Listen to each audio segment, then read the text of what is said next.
Hey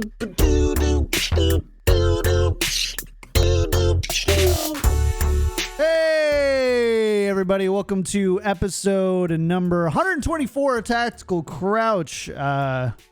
Countdown Cup tournament weekend coming up. We're going to be previewing it on this episode. Kickedtripod and Volamel here. We got a special guest. On Monday we had and now we're bringing on that we call, he's like, just call me the stats guy.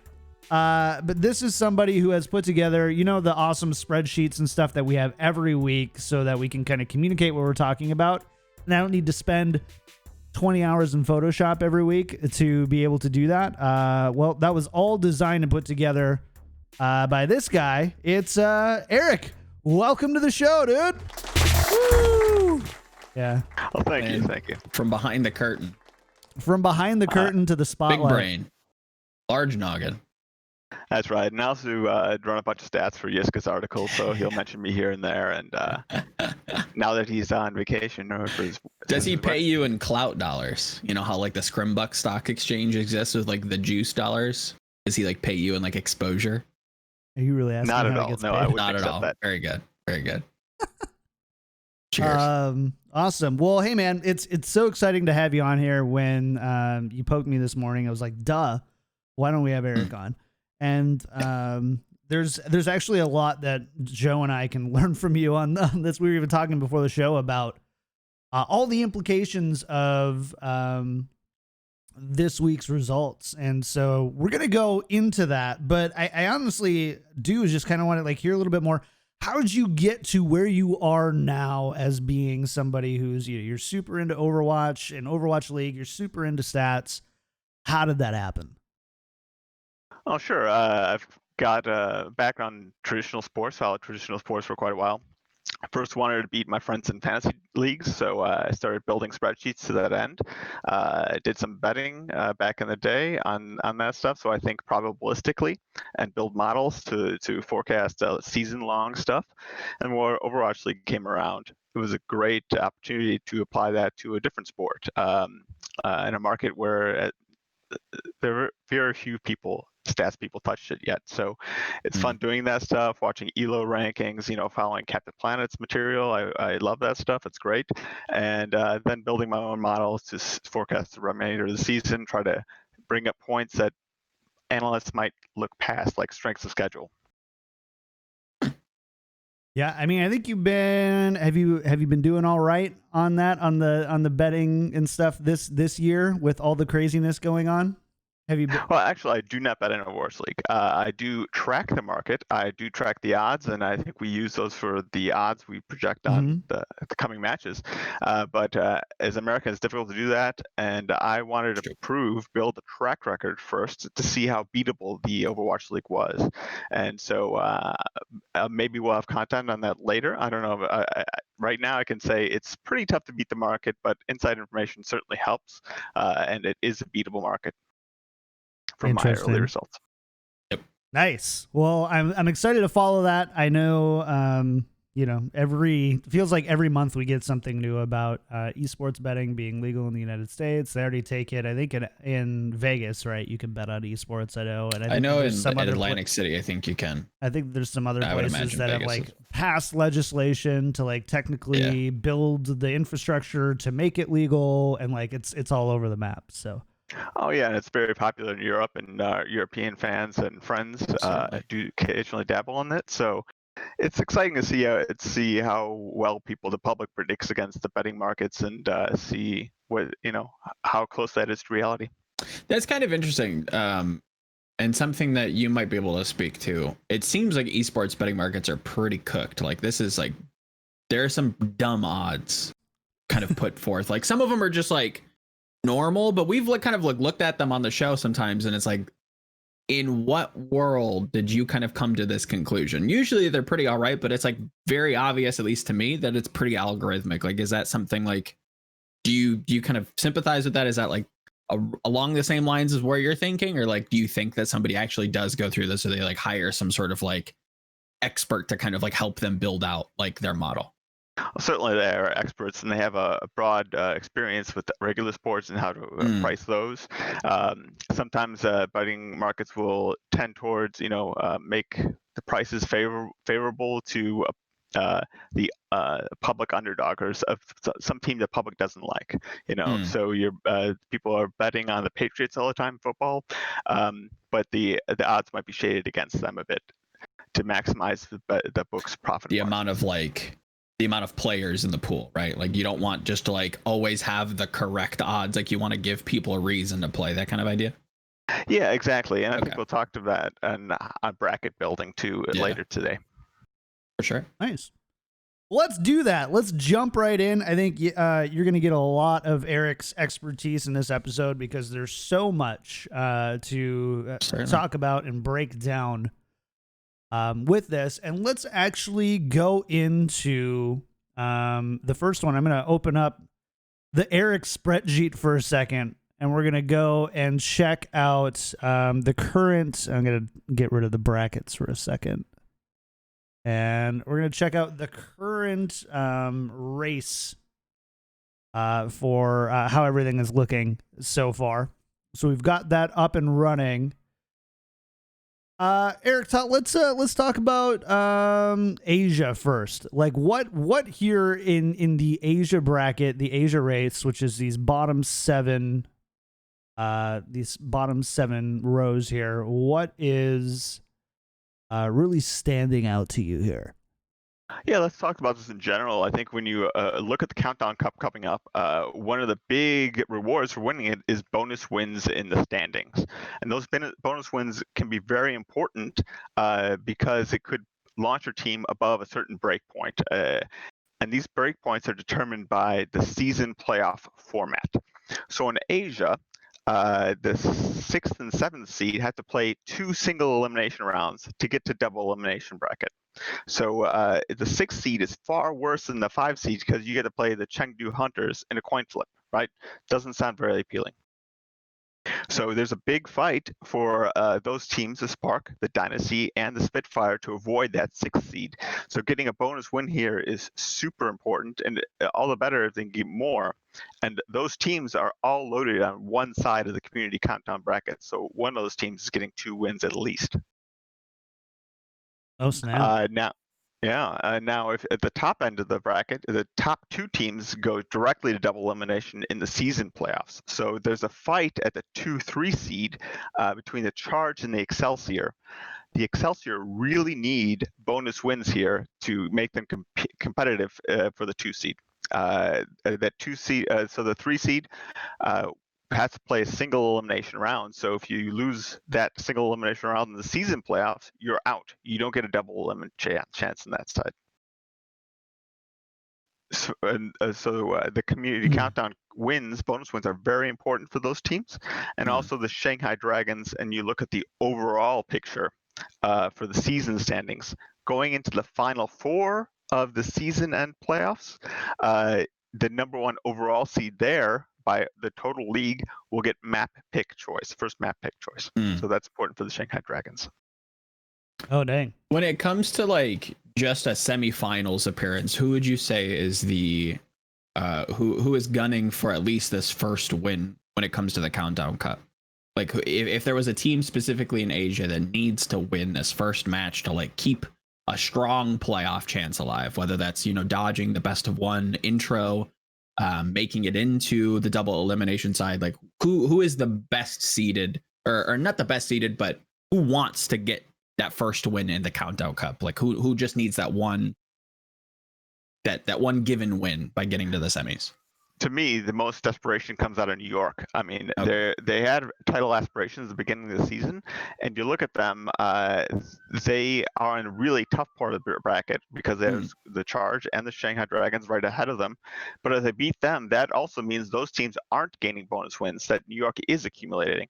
So they can really use this as a catch-up mechanic to get to that number 2 seed and put the Charge at risk of a single elimination in the season playoffs. That's very true. I hadn't even thought that, like, obviously winning against the Charge kind of puts them at a disadvantage because they can't score those extra wins. So yeah, no, that definitely kind of checks out. Do you think, and again, maybe it's my bias showing, maybe I am having a little bit of faith. We'll get to that in the bracket show. But with Chengdu, I know that's, again, fan favorite. Everybody wants to see this team succeed for the most part. Unless you're me. Or Kenobi. Or Yiska. So if they do make this finals run, they don't win, but they make a finals run and they get like these 2 wins. How does that necessarily like kind of position them going into the playoffs? Because obviously the regular season is over. To be frank, they're screwed. If they get 2 wins, they're at 9. Yeah. And the Spitfire and Dynasty have 5 more games remaining. So there's not much of a chance. I mean, everybody has a chance in the playoffs. Everybody can get there, but they still have to go through like a pretty difficult, like you have to go through the best of 1, then go into the double elimination, then kind of play from there, right? They're buried 6 feet under. Yeah, they'd be digging out Sure. from that. The well, game's mostly single limb. Ye of little faith. There's space on this side of the pool. Come join me. The water is warm. There's pina coladas. Everybody loves those. Come on. Okay, chill. It ain't happening, folks. It ain't happening. So, anything else really interesting on the Asia side, or should we jump over to the NA side?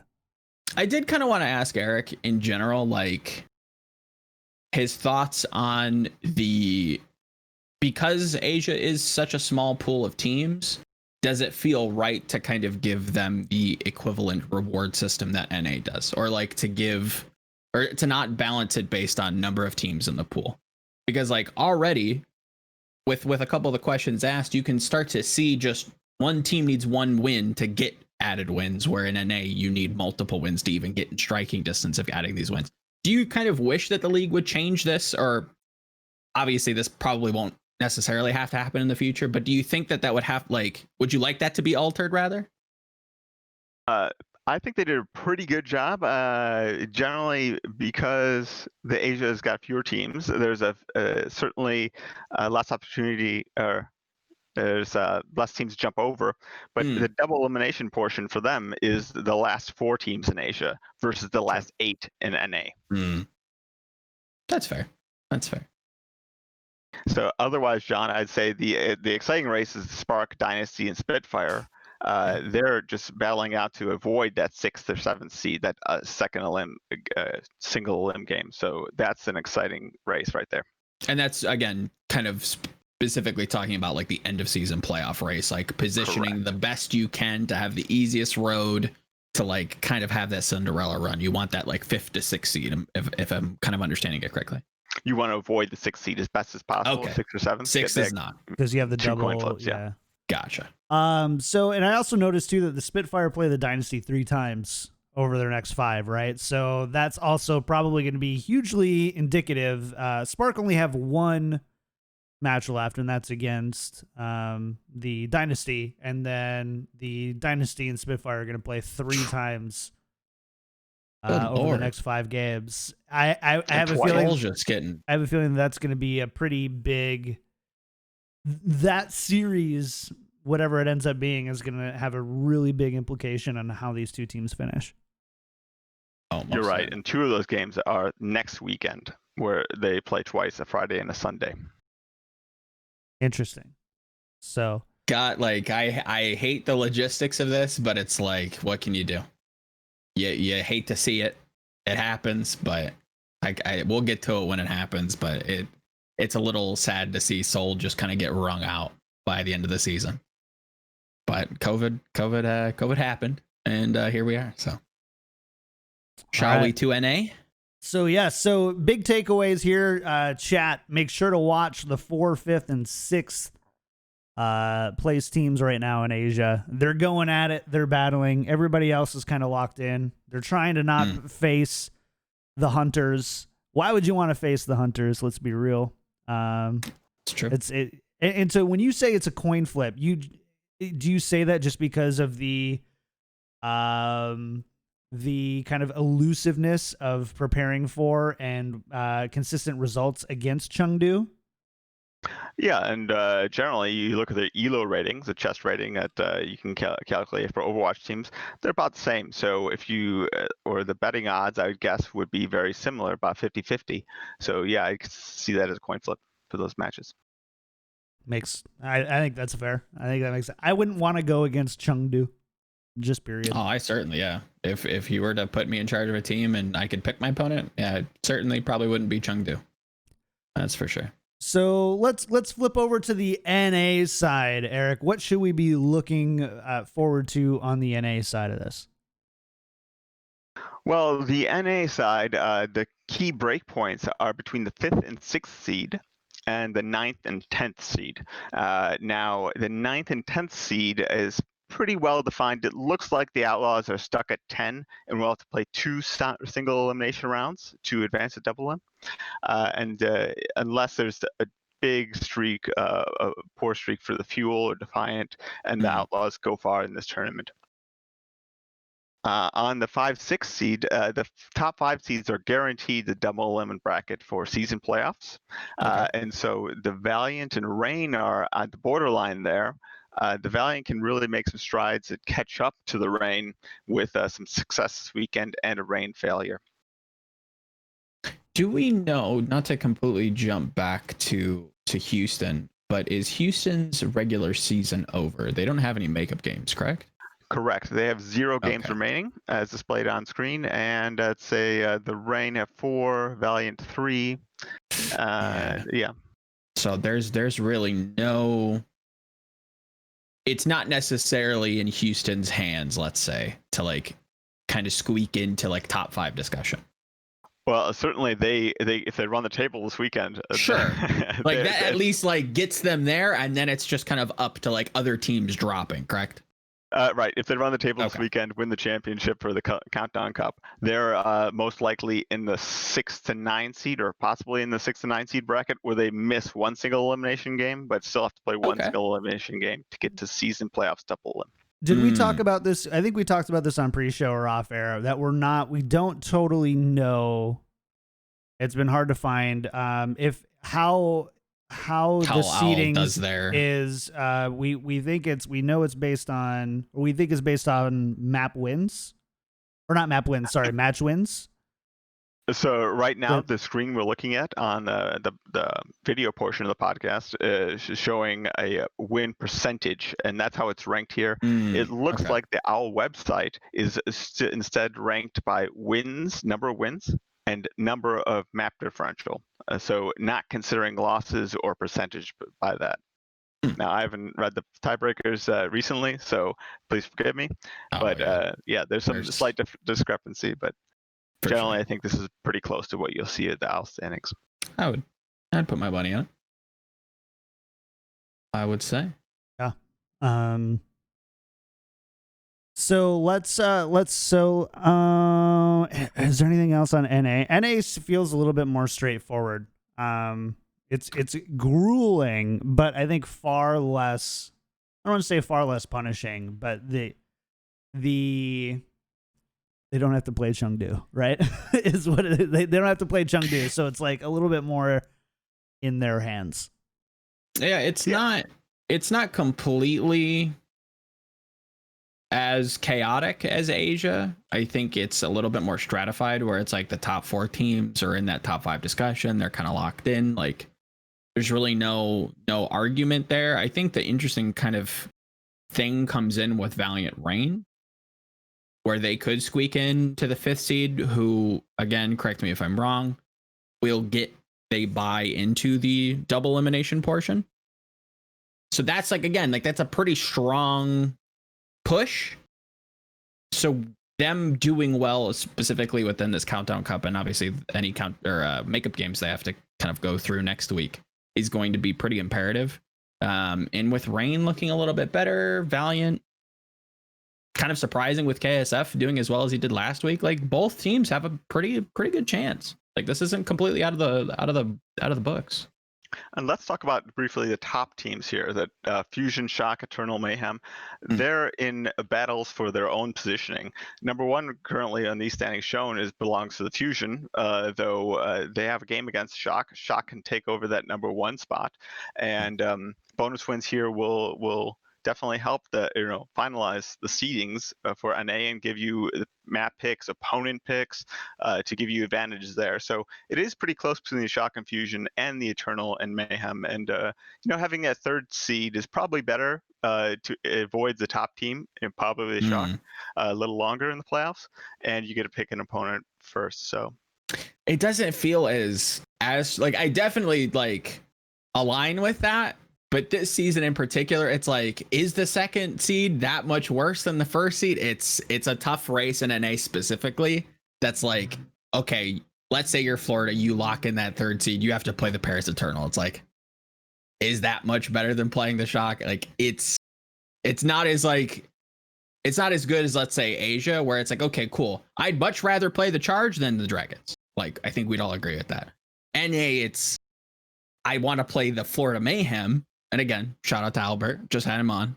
Great team, but noticeably different from that top three kind of bunch, where it's like you definitely are within that top caliber of team, like the championship kind of contender, but you're the gatekeeper. Like you are the water line of getting into this pack.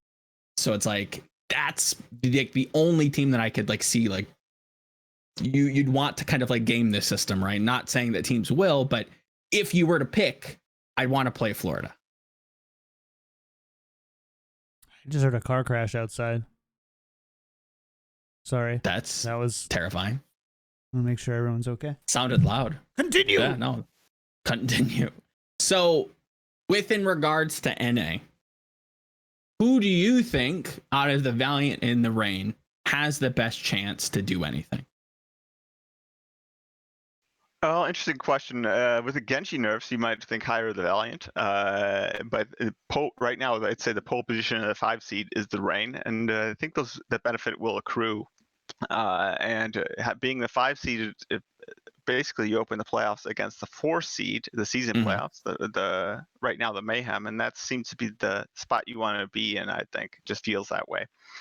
Yeah, most certainly. Again, kind of going back to like that top 4 discussion, that is the team you'd want to face.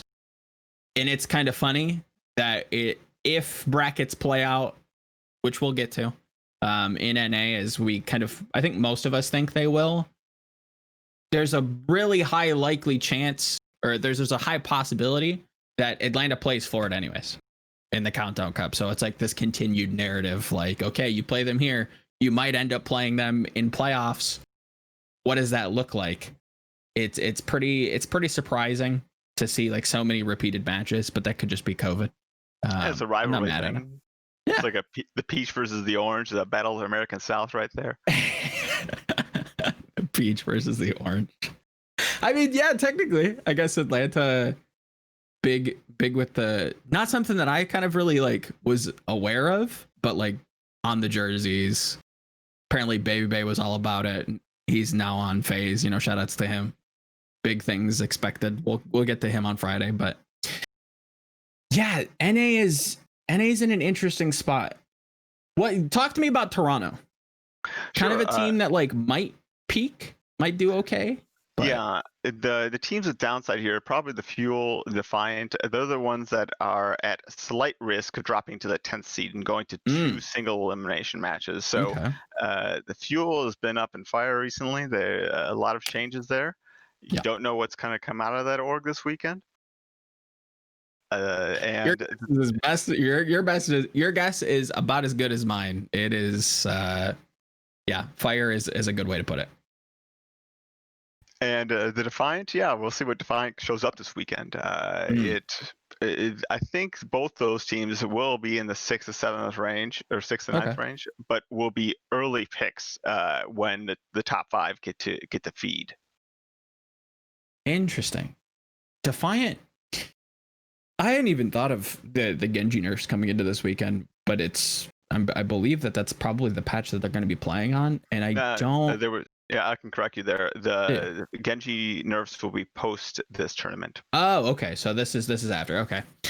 Even still, like that's a pretty interesting kind of talking point when you look at a team like the Defiant, when you look at a team or teams like Valiant or Outlaws who like don't necessarily have a strong Genji and have found like very useful and like kind of creative ways around it. Houston probably in particular, who I've kind of talked about on the show a little bit, has this kind of like Chengdu factor to them where they can be a little wily, they can be a little creative. So like, do I want to face the Houston Outlaws in 2 best of 1s? Probably not, right? Probably not. I don't want to deal with Hydration Ball and Dante on the Sombra. I don't want to see what their looks are post Genji.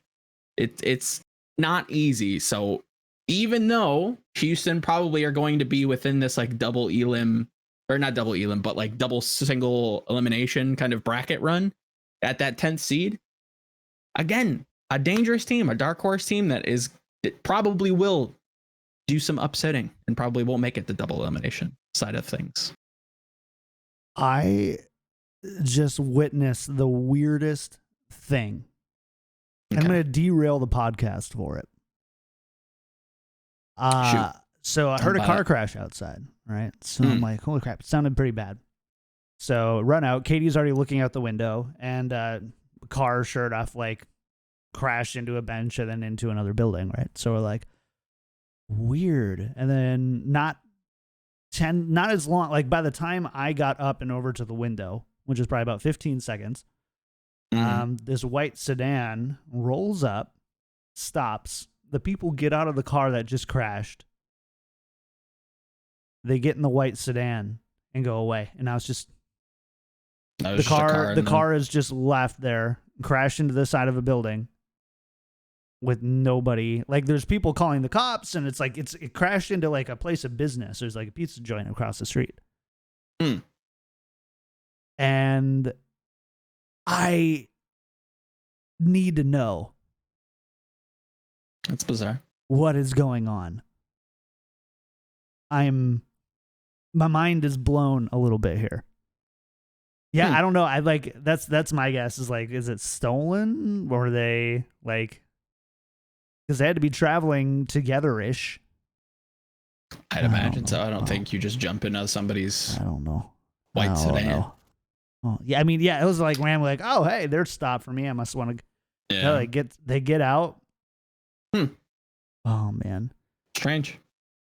Okay, well, that's story time. I'll let you know next week's podcast. Yeah, let me know how the story develops. All right. Yes. Okay. Sorry, that was so weird. I just left in the middle of the show. It was like, there's a car crash outside. And I'm an NPC in GTA Online. What's that? There's a Ryan Reynolds movie coming out about being like a save guy or something like that. That's he's an NPC in a video game that becomes self-aware. It's gonna be sick. All right. Maybe. This is the hard part about being on a podcast, Eric, is that sometimes you just gotta deal with the cards that are dealt. Yeah, and usually it's Yiska. It's true. Very, very true. There's a lady shouting at the cop, and I wish cars would stop driving so I can hear. That's Katie. Katie's going to send us updates in Twitch chat as we go through the car wreck that is Yiska's NA bracket. It's not that bad, but you see what I did there, though? You see what I did there, though? Oh, I saw. Clap, clap, clap. All right. Are we ready to go to the NA bracket? I think so. Yeah. Cool, let's do it. 2NA. 2NA. Let me get the brackets out over here. Got some spicy takes a coming. Hope everybody's ready for a little bit of heat. All right. All kinds of ways. I'm interested to see where Eric's head's at on a couple of these, but yeah. Regardless. So let us go. So what I'm going to do, I don't have this for the Asia bracket, but I do for the NA bracket, so we can kind of see together. We're going to actually be able to see who everyone picks. So let me show. I'll just show the whole first row. Here. Boom. There it is. So Atlanta Reign versus Vancouver Titans. Titans. Tortures. On the very top, everybody agrees Atlanta Reign. Very good. Not a whole lot to, I think, extrapolate there, maybe. No, unfortunately, I think Titans probably. I'd like to see if I could change the bracket. I'd like to see Titans versus Fuel, or like maybe Titans Justice, just because I think like they probably would have a chance. And it's not to say that like Titans are like abysmal. Like they're definitely not like the worst team in the league. They definitely have improved over the course of the season after their kind of, emergency rebuild. But them over the Reign is a tough ask. Like that is not something that is going to be easy. The market has it at 80-20, Atlanta favored. So, and I agree, maybe a little higher than that. So I would agree. Yeah, I think that makes sense. At the same time, Atlanta has yet to find the bottom of how it can disappoint me. And this would be another great example of just how Atlanta can let me down. Next but one. They're again, okay, not a team that like just loses to like bottom teams. Again, they like, don't. They're consistently worse Yes. than the best team and consistently better than the worst teams, and even the middle teams. 100%. The most Like, consistent they team. If are you know, their own little bubble, right? yeah. I don't know if I'd give them the same kind of treatment as Chengdu, but yeah, I would agree. Like feeling wise, like you know what you're gonna get with Atlanta. They're not gonna surprise you. They're not gonna lose to the Titans, but they certainly aren't gonna be the shock. So they'll probably win this and then lose in round of 8. Yeah, whatever it would be, the quarters. So, let's go on to the next one then. This one has a little spice on it. LA Valiant versus the Houston Outlaws. And Joe Yiska and I have learned from our Trust the Outlaws pass, and we've gone away here on this one. I've gone with the LA Valiant. But Eric, you have chosen the Houston Outlaws here. Explain thyself.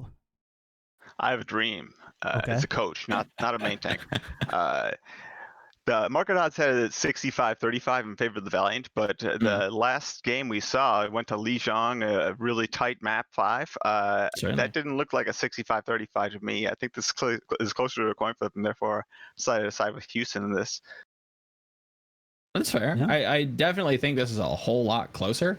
The only thing that's kind of like swayed me is like the confidence factor coming in, where Houston has failed multiple like game 5 scenarios. And I'm not saying that they will have it in their heads, that it kind of looms over them like a shadow, but the Valiant don't have to even have that question. They're probably coming in with some confidence. We just beat this team.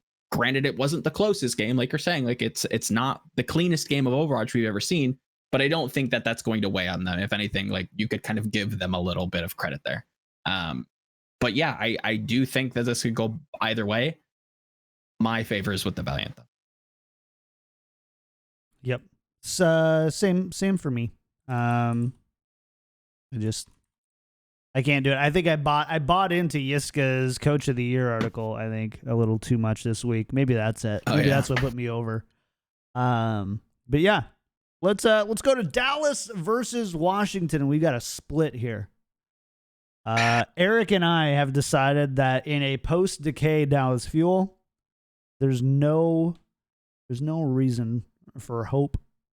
Stop. However, Joe and Yiska are still confident in a coachless Dallas without a decay. What do you mean coachless? They've young. Head coachless. Tickety's gone. Oh, but yes. sure, they'll just won't skip a beat. They can beat the Justice. It's the Justice. It is. And they didn't even look that bad last week. I mean, like, yeah, Atlanta was rough, but their game versus Philly genuinely gave me a little bit of hope. Thought they were doing some interesting things with Ana. I do think their double shield needs work. I don't think like Decay, like we kind of talked about Monday, I don't think Decay leaving or, whatever, is going to affect them any more than it already has. So I don't think like this is going to get worse. I don't think, and again, like from what you just talk about from morale and all that kind of stuff, and like, you know, well, I mean, versus their... teams that just played these. This is old news. Like we're just getting this publicly. This is done and gone. Like I don't think that this is going to affect them any more than it already has. Because this isn't just like, this isn't spur of the moment. This isn't last week. This is from like not months ago, but the decay part. I don't sure. expect this. I think the coaching staff as well. I don't think that from what you can take from a lot of these Dallas Morning News posts, like you can tell that like the coaching staff has been like kind of away. This is the like I think the coaching staff that they're coming into the Countdown Cup with, I'm guessing, has had time to work with this team and has had time to like establish kind of like the ideas going into this, kind of have to have people bought in a little bit. Hopefully that hasn't gone by the wayside with their performance last week. Again, I wouldn't hold anything against Dallas with losing against the Fusion and Atlanta Reign. Again, two teams that they should lose to. Maybe not in such a decisive fashion, specifically with Atlanta. Again, I have to forfeit that. That was not a great performance at all. I think Atlanta was probably just, it felt like Atlanta was very, very prepared with how they were positioning specifically on Gibraltar with the Junkrat Cops on control. Like they had a weird look into Dallas. And when you saw them get off those first two maps post halftime, Dallas did kind of look a lot better. I think Dallas is showing a lot of strength with how quickly they're playing. We talked about tempo on Monday. I think Dallas is showing that increase in tempo. And I like a lot of what specifically Crimzo has done. I think he had a shaky performance, but he's doing some good things. Yeah. I don't think losing Decay and like the narrative around that right now should affect them. Maybe it will. Maybe like the public backlash now that it is public maybe weighs down on them. Maybe. Hard. It's not a fun time to be a Fuel fan. I can tell you that, or to be a Fuel player. I think I could safely say that much. Probably. Like, I will take Washington Justice with a strong performance against Paris and beating Houston over the two matches that you just discussed for Dallas any day, honestly. But Eric, I want to hear your thoughts because you're on my side and you're probably much more well-reasoned than I am. Well, yeah, I was following the betting market odds in this one. It shifted certainly to towards Washington's favor, or not. Did it really? Not favor. It shifted towards Washington. It's still 60-40 Dallas favored in the markets. Yeah. But with the momentum, I just felt like Washington was a good upset pick, I think, relative to expectations here. There's not much weighing them down. It looks like they're still trying very hard, practicing very hard for the season. That means something to them. So I just went with Washington. I mean, I just don't see the moment. Maybe that's where I'm just losing the argument is like, I just don't see the momentum. Like I get like Genji. I could see that. Like they're not as bad as they once were. Tuban the Genji has been like a bright spot for them. But this is not a strong team. And to be fair, like neither is Dallas. So I don't know, I think I'm swayed a little bit with the idea that maybe the players are like affected from like the backlash now that all the info is public. But at least on their face, I don't know. It's tough for me to bet anything with Washington. Well, I think when we show the brackets, we'll agree these teams are playing Sunday. Oh, for sure. Yeah. I'd mauled. I'd lose the rest of my hair if that was the case. Yeah. This is one of those. I think this is one of those upsets. I think that I do agree that that if everything did not transpire this past week, I probably would have like 57-58 Dallas on it. I don't think it's a big one at all. I think Washington are better than you're seeing them for. But I think everything this week did put me over, I will admit. Does like the 3-0 versus Toronto like sway you at all? Granted, it's hero pools. I guess you can kind of hand wave that off, but I don't know. I don't think this was like a particularly strong week. A Taking a map off Paris helps, but a Toronto that just came off of like a huge overperformance in or whatever, a huge performance in Summer Showdown. Maybe some momentum, and then they get smacked back to reality.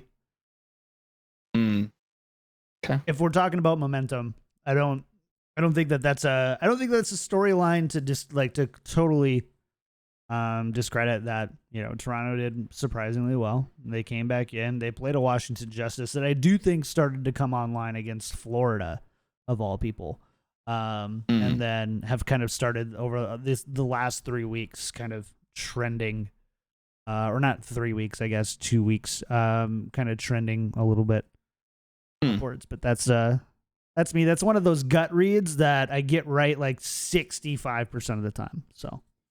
Take that as another you one will. of those soul Add picks. that to your spreadsheet, Eric. Let's go.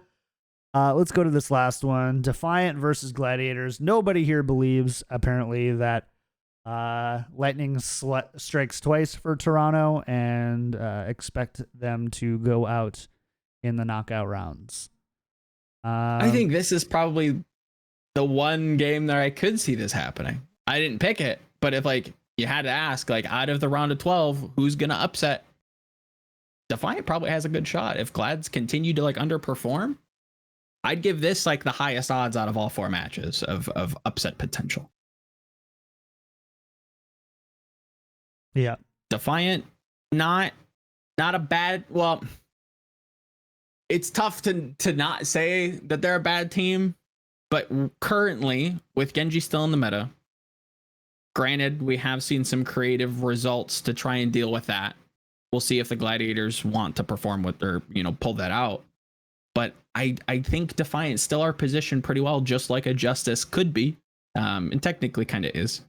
If there's any match to kind of see an upset, I would put my money on Defiant Glads. Interesting. It's against 70-30 odds, and it seems like the Defiant really wanted to avoid. That's what I'm here for, right?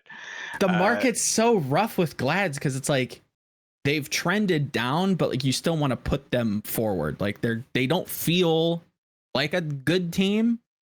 And I mean, neither does Toronto. I don't know. It's a tough one to call. I just don't.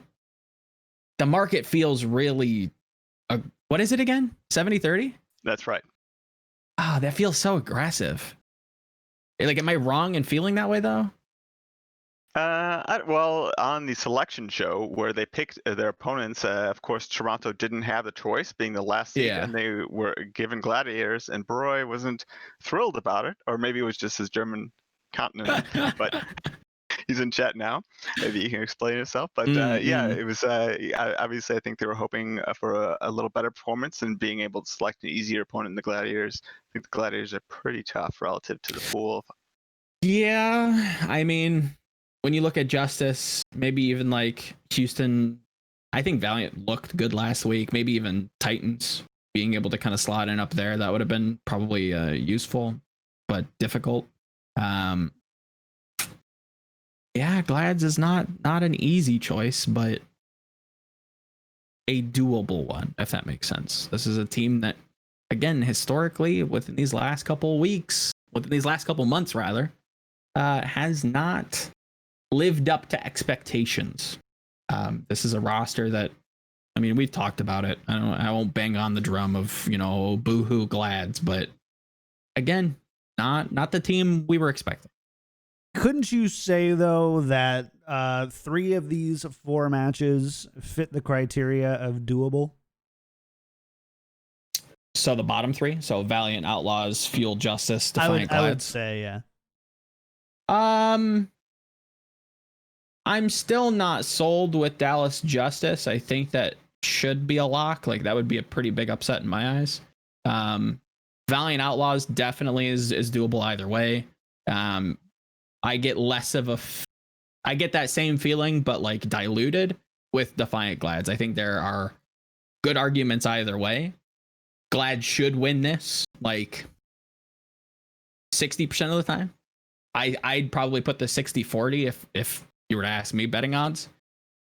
I don't I think Gladiators have only trended downwards. I don't think like you can argue putting them 70%. Like that's very bullish. But again, I do like, think that is a I don't run a bullish casino number for Glads. Yeah. Yeah, that's pretty aggressive. But at the same time, like I get it. I get it like, if I'm trying to run a business. Right. If I'm trying to run a casino, like I want to get you in. Like this is a game you might want to bet on. I give you a little bit of good odds. Maybe you bet. I think it's an interesting game. It's one that I'm kind of excited about because I think Defiant could get it done. Not who I picked, but has a chance. Yeah. I think it's going to be the most exciting match of the day. I think that's something to look forward to at the end of the day. Ooh, you over Valiant Outlaws? You think? Ooh, that's right. Close. I guess I either way, a close second. Exciting. I'm not mad at either of those. Yeah. I'm excited for 3 of these 4 matches. I'm not really. I probably won't tune in for Reign and Titans, honestly. Yeah, they are kind of like the least interesting teams. Not that I should don't we move forward. Yeah, let's move forward. Boring. Let's go to the the quarterfinals. Come on, please. Uh-oh. I'll try not to. I don't necessarily know if we want to get hung up on like why the top seeds picked them. I don't know if that's something maybe you're interested in talking about, Eric, but I don't. I didn't even put like whose pick was what, so I just kind of broke it out because we did all kind of. There was most of an agreement. Basically, San Francisco, we all agreed, picks the winner of Fuel and Justice. Right. That is perceived as being the weakest seed.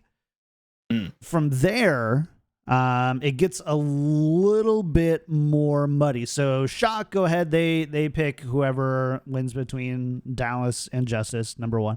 And then from number 2, we have a smattering of Reign and Gladiators and Valiant. There's only been a agreement on one of these teams once in each of these. So it gets very basically nobody has a general consensus on this. I have the bracket if we want to go there. It's on my other computer, but let's go. So Joe went with Gladiators for the second pick. I went with Valiant for the second pick. Yiska went with Reign for the second pick. And then so against Florida. Second pick. Okay. Right. So second pick would be Eternal. Right? Right. Okay. Sorry. Yeah. So second pick. So Paris Eternal, bottom of the bracket. Yeah, bottom of the bracket. Yeah. It is Joe picks Gladiators, I pick Valiant, Yiska picks Reign, Eric picks Gladiators. So yeah. And then from there we have Joe picks Valiant for whoever plays Fusion. I pick Gladiators. Yiska picks Valiant. And then Eric chooses Reign. And then playing the Mayhem, we have Reign, Gladiators for Yiska, and Houston for Eric. You think Houston goes last in this one, Eric? That's it. That's, I think, interesting to me. It's kind of interesting. Well, we all advanced top 4 seeds, so I didn't put too much thought into this. That's fair. Yeah. That's true. Yeah. Everybody agreed, though, that no matter who wins out of knockouts, Shock, Mayhem, Fusion, and Eternal all advance. It really don't matter, like, who picks who, because they're not playing Sunday. We're just trying to see who understands the game theory the best for the teams, and like it's kind of arbitrary. At the end of the day, Shock wins, Mayhem wins, Paris wins, and Fusion wins. Yeah. So it's I would so instead of just completely glossing over that, who out of the knockouts, who out of the projected knockouts across all of the brackets, or the foreseeable brackets, because I don't think many people see Titans getting out of, knockouts, right? Who coming in from the round of 12 has the best chance of making it past quarters in your guys' eyes? I'm going to nominate the Atlanta Reign. Okay. It seems like they have new players, honeymoon period. They may be picked a little later against a weaker team. Maybe they can beat Florida in that, battle for the South there. I think it kind of comes down to whoever's playing Florida. Yeah, that seems the most doable. So a little bit comes down to who do they end up getting. I think Reign and Gladiators could both give Florida a run for their money, and Outlaws, Eric, I think that's your pick, is if they go last to them. I mean, we have seen the Outlaws dismantle Florida in the past, so it's not like there's definitely precedence for that happening. So I think Florida is definitely the weak team in the upper brackets, or the most certainly upper seeds, right? And it's, I think it's even reflected that way. Yeah, they're the 4th seed, like pretty cut and dry here. But I still think they're good enough to beat any of those teams, especially after they've had to prepare for those other teams played, the day before. I'd kind of give a nod if Houston makes it out, and like in a world where they don't necessarily have to play Florida, because I think that is definitely doable. I'd still probably give them like the best odds out of the teams to make it out, because they can be a little wily, because they can kind of throw something in that's not necessarily expected. We saw that last week against the Valiant, especially on like Kings Row, where they kind of went back to their roots on the Junkrat. Like, I don't think Valiant were necessarily expecting that, probably got them that win. So there could be a world, not that they cheese a win, but they could throw a curveball in the mix, maybe make a match versus Paris a little close than people might expect. But Joe, remember back to the earlier conversation, they're also the most desperate team to avoid that 10th seed in the overall playoffs. So if they go all in here, there's a chance like in the past tournament, the Summer Showdown, they exceed expectations here. So there's hope for Houston there. Most certainly. I hope that doesn't weigh on them, that they're kind of desperate, because they're not in a good look in terms of, or I would imagine rather, that they're not coming into this the most confident with 2 pretty deep cuts within these last couple weeks, kind of losing a couple map 5s in disappointing fashion. To have that weigh on you, along with the idea that your playoff run is severely impacted, your end of season playoff run kind of weighs on this a little bit. I hope that pushes them rather than like hinders them. Ideally, that is. All right. Let's go on to the semifinals, shall we? Let's go. Semifinals, Shock versus Mayhem. Yiska went off script here with Mayhem over Shock. Yeah. Can we... He's certainly drinking. It's certainly something. I can't quite comprehend this pick, honestly. I have no reason to bet against the Shock, I think, in any NA game. That is just I don't know what factors could exist for me to go like, they're at the lower hand, upper, they don't have the upper hand here. The only thing that I can see is he's weighing, or he's looking at the possibility that Florida kind of abuses their weak Genji pilot. Whether that's Tayo, who hasn't necessarily looked amazing when compared to the rest of the top 4 teams, or in a weird light, maybe they play super. Maybe he's just that role player for right now. While they integrate Tayo more into the roster, get him more comfortable on the Genji in the meta. They might not even need it come season playoffs, because maybe he just goes by the wayside, or maybe they come out and do something different, relying more on the double hit scan. Maybe they play the Tracer, something we're seeing with Shanghai and Asia. It's tough to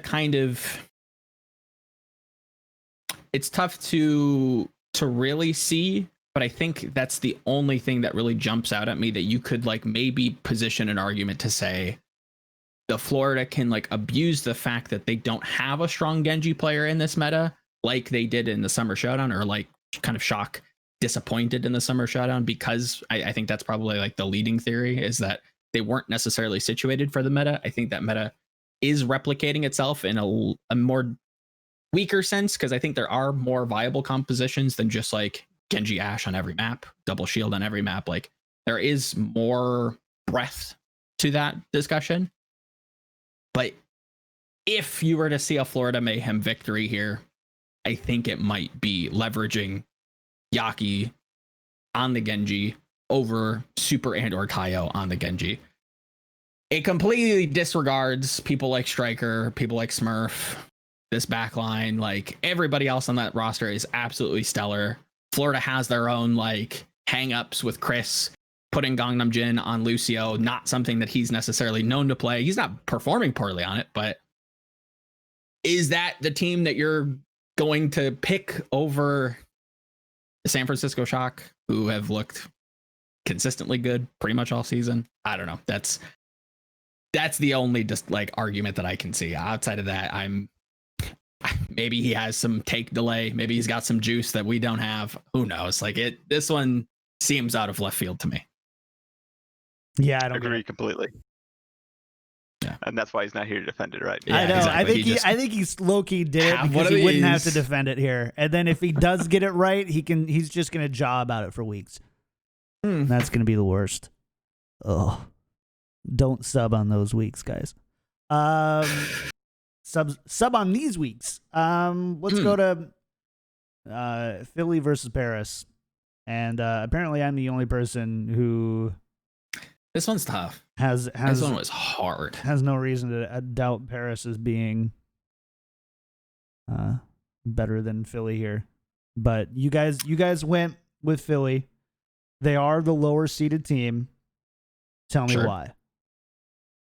I think it's a lot to do. I won't necessarily speak for Eric, but I think this has a lot to do with like recent performance and like they look the one map really they lost strong against Washington, or just the Washington one in general.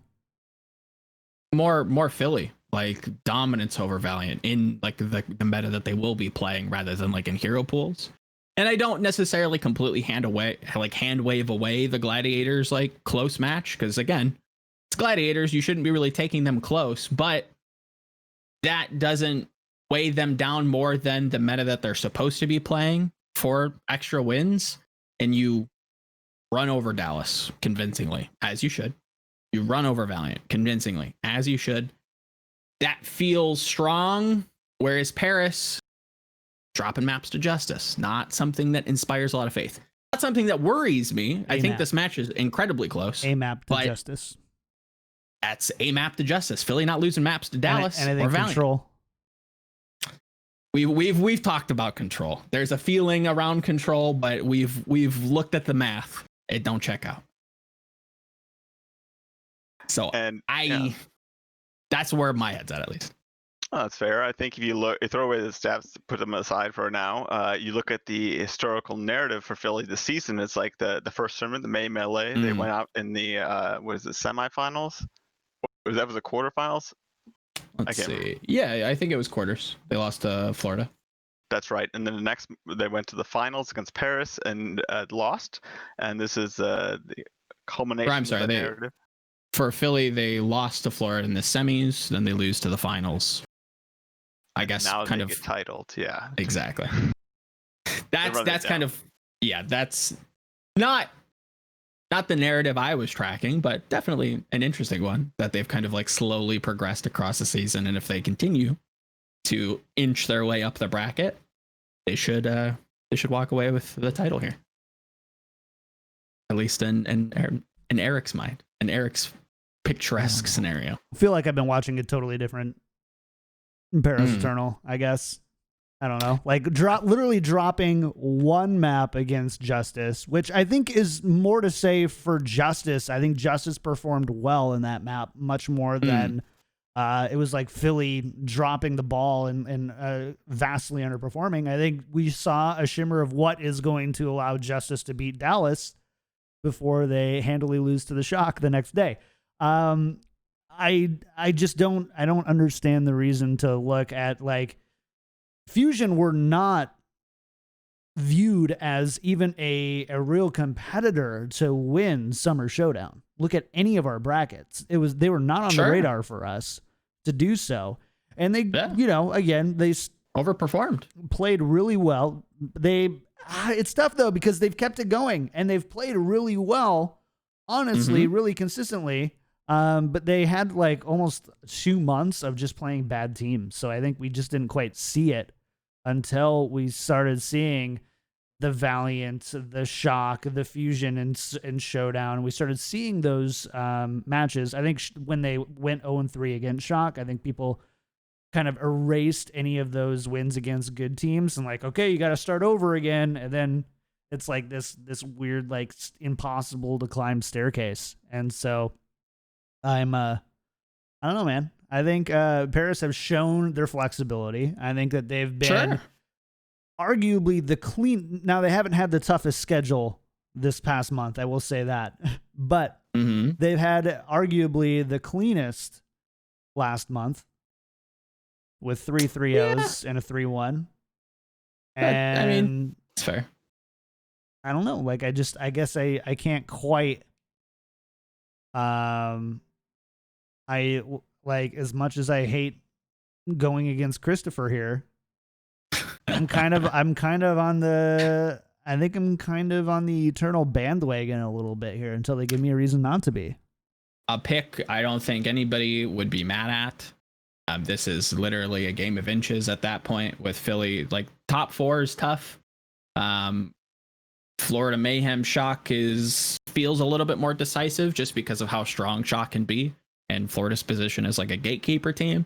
But that bottom half of the semifinals, Paris Eternal, Fusion, that feels like a 50-50. Like that you are really like, it doesn't close. Get any closer than this. I think it does, but I put it 55 to 58 on them. Yeah, this is close. Like, it's not. I'm not putting anything with a 6, but 56? I do think that they have a good starting with a 6. But I do think that they have an edge, and I think it's a meaningful enough edge for me to go. Fair. It's not a coin flip. Perfectly. I think that's justifiable. Yeah. Let's go to the finals. And apparently Florida Mayhem, Philly Fusion. I forgot to put the icons here. So 4 different champs. I can guess which is which though. All right. So Joe says Fusion. Yes. I say Shock. Yiska says Fusion. Duh, against the Mayhem. And then dang. Eric goes to Fusion as well. How am I in the I quit. It's a tough call. If they can beat Paris, I think you could probably position them to beat anybody. I don't think that match is it is close rather, but it's not decisive either way. Like, that feels like another coin flip that they have to win, and that's tough. But if you're going to beat Paris, you come into this with, it feels vapid to say, but you come into it with momentum. You look strong. San Francisco had to beat up on Florida the match before. I don't know. I like them. Why do you take Shock? Oh, it's a Shock. Eric, why do you take why are you taking Philly on this one? I think I explained a little before the narrative of them getting that crown at this tournament here, just kind of evolving over the season and taking this title. I think it's exciting. I think I also think Paris is very close. I mean, that is always a quality matchup throughout the season, and this is this tournament. I think the Final Fours we picked are very much what we should expect in the season-long finals, the Final Four. So these are exciting teams, and they're very evenly matched. We disagree who's going forward, and I think it's good that we have this kind of parity in a way as a top 4. Oh, I wouldn't dislike it if it was completely stratified. We're just like, oh, Shock just wins everything. Like, sweet deal. Like, last season, at least we had like a rivalry between like Titans and Shock, and they kind of battled, and a little bit of Shanghai here and there, but this season, it feels like there's 3 teams. Granted, Philly still hasn't had their time, but I think now that they will. I think this is their chance to kind of push through. They look damn good last week. Very confident, very strong. I think Ivy's really come into his own again, kind of playing over EQO, who had a fantastic summer showdown. Yeah, I like how they're positioned. I like Hisu on the Sombra. I think that they're, out of all the teams, they feel like the most full. They can kind of play both sides of the coin, where they can play the double shield. They don't necessarily feel all that weak on dive maps. They've shown a little bit of creativity on these dive maps like Gibraltar. I don't know. I like them. I like them this season. I think the biggest travesty of this year is that we've only seen Shock Fusion once. Yeah, I'd like to see that more, just to have like a better idea of it. Like, I hope that's the finals. Because it is the only time that we've seen them play was back in June, and they were blown out by the Shock, by the way, and pretty handily. So what meta was that? No hero pool. When was this? Week 3 of Summer Showdown. Oh, okay. It's ANS on Ilios killing everything. Yeah. Big over 56% game. Which, again, no credit taken away there. Like that's some poundage. They do play one more time in the regular season, so you're guaranteed at least one more matchup without the playoffs. And again, to John's credit, like we have seen Widow come back into favor with the hero pool removed. Like, can Ons kind of pop off, give us another maybe a 57%? Like, I'm interested into seeing that. Like, I don't care either way. I mean, I obviously picked the fusion. I'm not like hard and fast on that. Like, oh, I'm just gonna bang the drum. I want to see Ons kind of pop off. I'd like to see fusion be able to beat that, but the Shocker that talented, like you can have those performances and just get pounded on. So we'll have to see. I think there is a little bit of a gut. Like I even said, I went through the bracket right after Joe sent me his yesterday, and I literally went through in like 3 minutes and I filled out my bracket. I'm like, here's my gut bracket. I'm gonna revisit it later. And I went through it again, spent about an hour or so on it, just kind of thinking through and looking at things in the past. And the only thing I changed was the Dallas Washington result. Everything else stayed the same on it. So like this is like a really this is a real gut bracket month. And I think there's a lot of just like, as we're talking through this all here, there's a lot of like, yeah, you're right. That's a good point. But I just, it's tough. I don't feel that way. Like, and it's one of those months where there's a lot of, I just don't feel that way. It's close. So it's very close. A lot of these matches, like you've really got to reach to kind of like justify your argument, where it's like, yeah, the Justice might have a chance. Paris Fusion, either teams can go that way. Shock Mayhem. I guess if you're Yiska, you think Yaki's Genji just trumps the rest of the roster. I'll bully him because he's not here. I think that's cooked, but whatever. Shock Paris again, like that final either way. Maybe if Florida somehow gets there, again, maybe that'll be close. It's tough to kind of like foresee a Florida team look that dominant that it's going to be, a close match against a Paris or a Fusion. But there's a lot of matches that are like, okay, I feel this way, but how do I argue it the best way I can? You're grasping at straws again. Like it's a lot of morale, it's a lot of momentum, it's a lot of like meta position. Like if we're gonna be honest, it's whoever shows up on the day, whoever's better. Because again, like a lot of these feel like coin flips. They might not be coin flips in our mind, one way or the other, but if Fusion just shows up on the day, they eat their Cheerios, maybe they win. Paris the same way, Shock the same way. I don't know about Florida, but at least that's how there's something else in those Cheerios if they make it happen. The COO. Oh, certainly. CEO alarm coming in. Got the juice, quite literally. I don't know. We'll have to see. I'm excited. I think this is I probably would agree with Platchat. This is probably the most fun bracket, because we don't have like a weird like semifinal match. It's just like, oh, all the finals are kind of like boring now. Granted, Summer Showdown was super good, but I don't think anybody kind of like really saw that one coming. Mm-hmm. This one's like, okay, if things go the way that we expect them to, which probably won't, I think there's probably bound to be an upset. But if quarterfinals at least go how we expect them to, like, we're in for a show.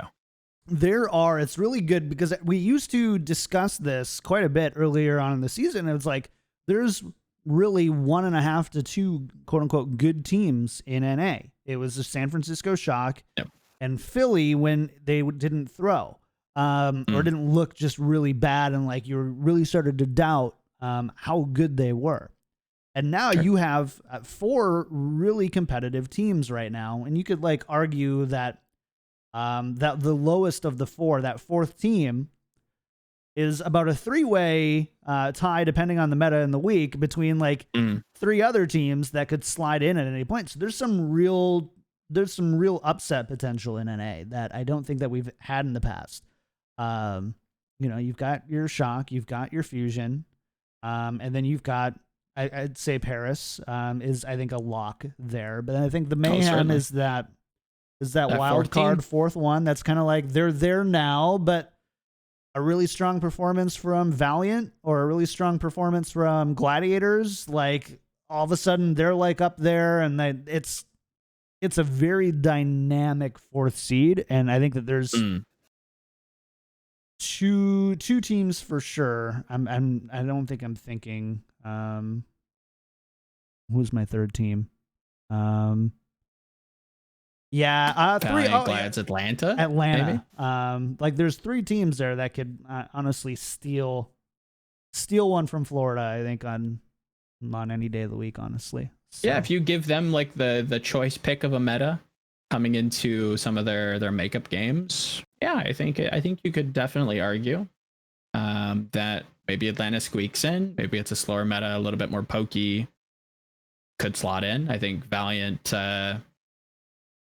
probably needs double hit scan. Granted, I think KSF had a great performance last week. I just don't know how consistent he's going to be across the board, and I don't necessarily see Apply coming in to really pop off.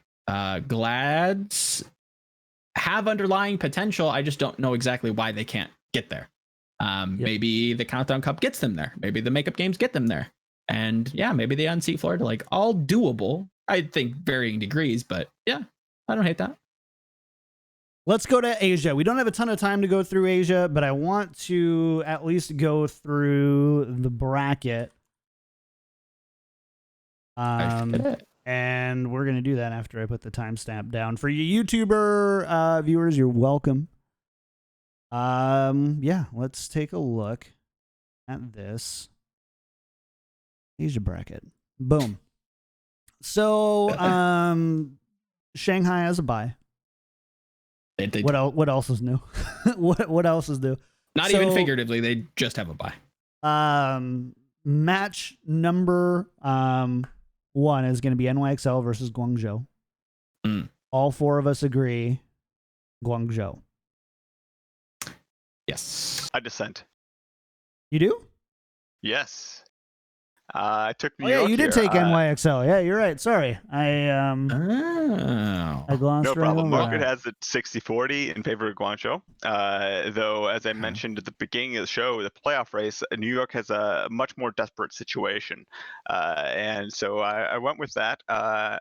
And generally, the theme of my Asia bracket is kind of how you might build an NCAA bracket in an office pool or an NFL confidence picks. Generally, you kind of want to have some team that is a dark horse if it's a large population in that pool, and take them a little further.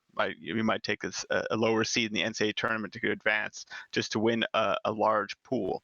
So that was my theme in my Asia bracket. I took New York even further just based on desperation, and I happen to be in New York, so let's do it. Got to go for the home team. That's very fair.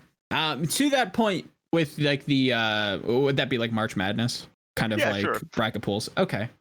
So the idea is to like maximize the winnings. So like you pick a dark horse outside pick, you get to earn most of the pot. Maybe you have to split it to somebody else who was day drinking on that Wednesday. That's kind of like the idea. Yeah, the idea is, let's say you go to you enter an NCAA with Duke, a lot of Duke fans, right? You Okay. work with a lot of people from that college. They're all going to bet Duke for the title, right? The smart choice there is probably bet against Duke, bet against a heavy favorite, a public favorite, right? So Okay. 90% of the pool might take Duke, but the betting market odds might imply 80%. So kind of shade away from that and hope your 20% hits to get the big number and have a better chance at winning that office pool. That's what I get with the Asia bracket. You'll see, I'm going to spoil it right now. I'm taking New York all the way to be a surprise, because I think most people. How far is all the way, Eric? You can't just do that to me. I think most people would pick against New York coming out of that. No, most certainly. But like, well, we won't. I won't completely jump ahead, but does like the DPS lineup worry you at all? Is Nene's absence worry you? Libero, God bless him, tries his hardest, but definitely not the same caliber. Does that concern you at all against Guangzhou? Well, I look at Hoxel and saw his Captain Planet had his numbers as near the top, one of the best in that season 1, and I don't think that's changed too much. I think he's a very top tier DPS. Nene, arguably very good also. I don't really have a problem with their DPS line. Personally, maybe a tank concern or a support concern. Not as strong as in the past, but I believe desperate times call for desperate measures, and I'm taking the home team. Pushes them. That's fair. Take it. I will take it. Yeah, I think charge. I think over the course of these last few weeks, they feel a little bit more consistent. They feel a little bit more set. It's more of a safe pick.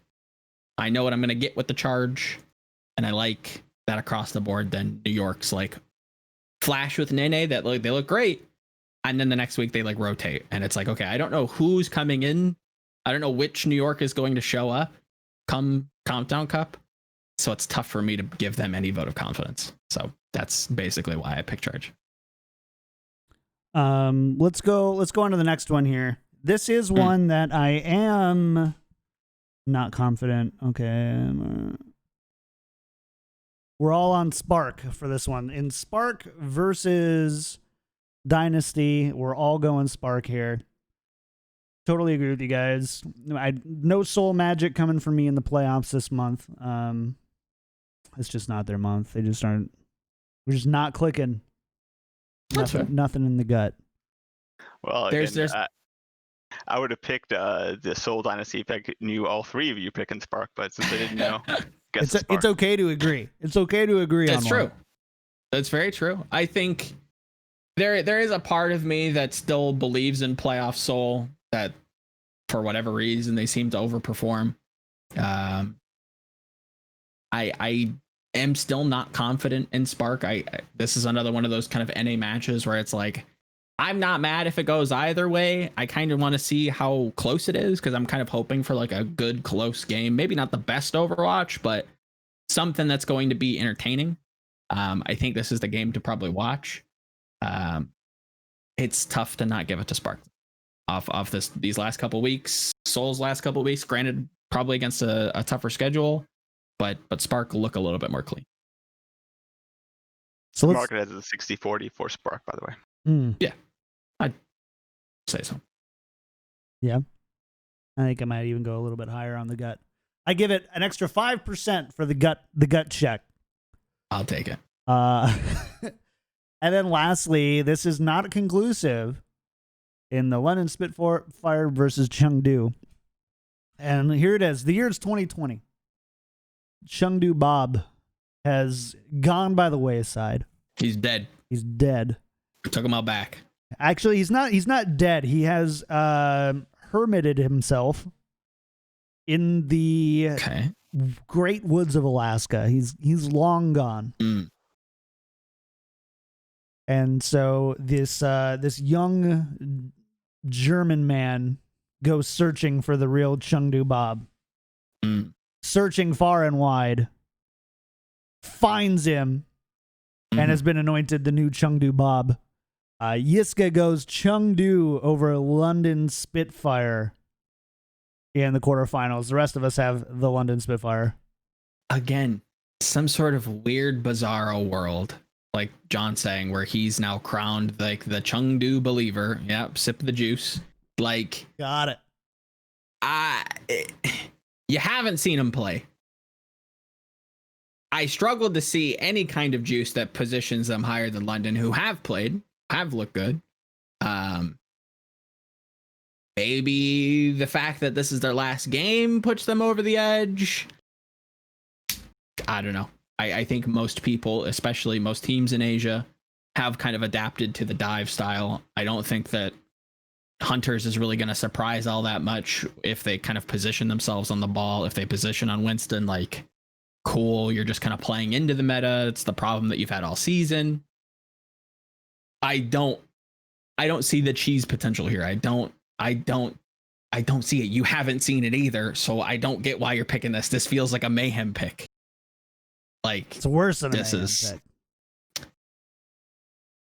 pick. you could argue that. I don't know. I would- Florida upsetting shock would, to me, feels a little bit more egregious, but Market agrees with Yiska. It's 55-45. I just don't. I like the storyline Yeah. of London here. That's fair. I think London, again, I don't think London's been all that bad. I think Chengdu hasn't even played. I think that was the big narrative coming into this last week, particularly. What is Chengdu going to do with the removal of this hero pool? Again, Asia's been very dive heavy, so they're not going to kind of surprise them. I don't see the impact of like trying to throw them a new archetype or a new style and then having to adapt to playing against that with double shield, right? Like I think London will do good as long as they don't have their head up their rear with Glister. I don't know. I don't see it. I don't see it. So there's more matches and things to discuss, but we don't. It's Asia, so nobody agrees on anything, and it's like and it gets far too stratified to try to like break down. But there is two very interesting picks here. The first one is Eric. You had NYXL beating Guangzhou, so they go up against Shanghai, and you decided consciously of your own will to choose NYXL over the Shanghai Dragons. I need to know more about that. Sure, I think I talked about it about taking the underdog here. Definitely, I think they're a public underdog, and but the odds, I think they're going to be a greater public underdog than the odds underdog. I'm just riding with New York. They're desperate for these wins to challenge for that 2 seed. They have a top tier talent in Hoxall. I believe in them. Sure. And I don't think there's much stopping them. Shanghai, do they really have the motivation to win this tournament? Obviously, they're pretty much locked into the number 1 Asia seed, very close to the number 1 overall seed. So as a motivation angle, I'm going with New York, and I think they're going to. I'll ride with that in my bracket. It would be very poetic for NYXL to sandbag the entire season and then in the fourth quarter start playing really well. I hate that still is like. It's because people like me perpetuate it. No, it's not though, because it's why in the blue hell is who are you playing throughout the majority? Not the majority, but like is still resurfacing after just being replaced, right? Especially in a Genji meta. I guess you could argue it, putting Hoxall on Brig, that's fine. And then you've got Nene kind of subbing in and out. And then you've got Libero coming in. It's like, I think the logical way to look at that is to say, hey, maybe they're just trying to field as many people on the roster, keep them warm, not take these matches super seriously, because again, they don't mean anything. What matters is they're running the Countdown Cup. So like you could make an argument.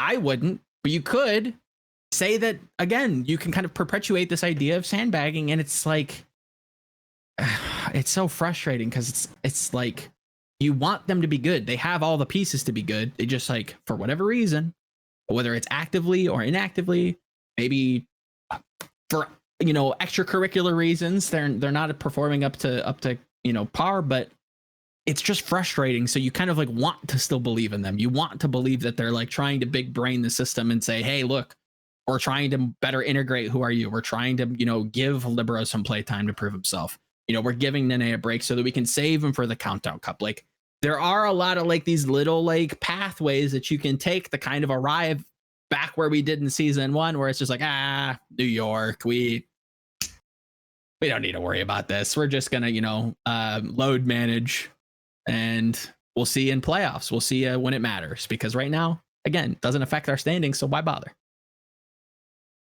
It's frustrating, but I could see it. It's not completely crazy, I don't think.